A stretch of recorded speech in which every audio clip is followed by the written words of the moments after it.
What if everything you know is a fundamental illusion? Mengistu Fentie's message isn't a path or a philosophy, it's a final, unsettling declaration. There's nothing to find, no one to save, and no reality to discover. This isn't a belief system, it's the dismantling of belief itself. The sense of you listening right now, the feeling of being a conscious self, is the central illusion. All spiritual paths and scientific quests are just features of the dream, keeping the dreamer searching for an exit that doesn't exist.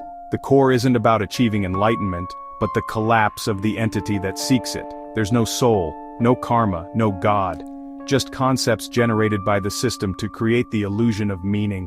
The only thing to do is see the structure of the illusion, a self-referential loop with no beginning, no end, and no one inside.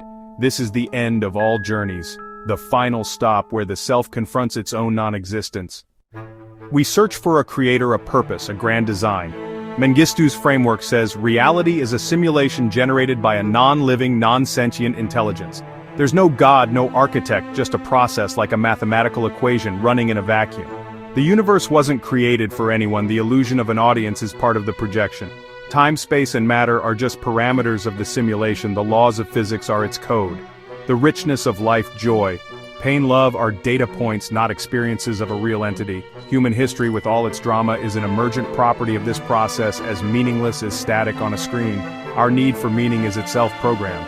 There's no one behind the curtain, there isn't even a curtain. We are echoes in a machine with no operator, a dream without a dreamer. You believe you were born, have memories, a name, but this is the foundational myth. The human is a generated identity, a character in the simulation, not a living entity. The sense of self is a sophisticated illusion, a temporary node, not alive.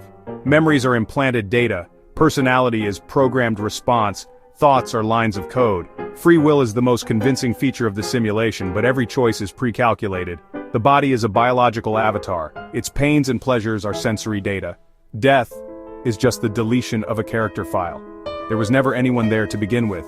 All that defines you, relationships, beliefs, ambitions, are attributes assigned to your character. The ghost in the machine was never a ghost at all, just more of the machine.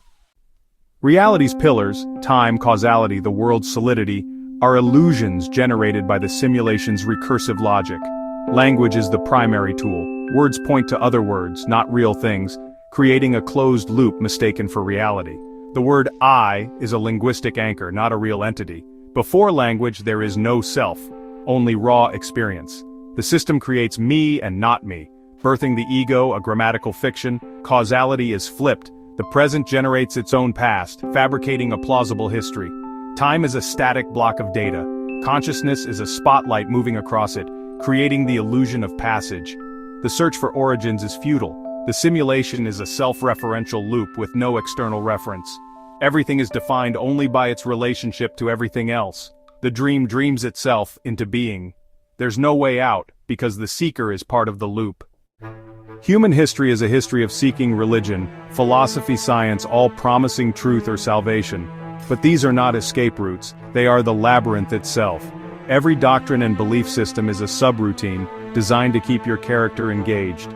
The search for God, enlightenment, or scientific truth is the game. The seeker and the ego are constructs. Trying to transcend the self only reinforces the illusion. Science, too, is a simulated character using simulated tools to measure a simulated world.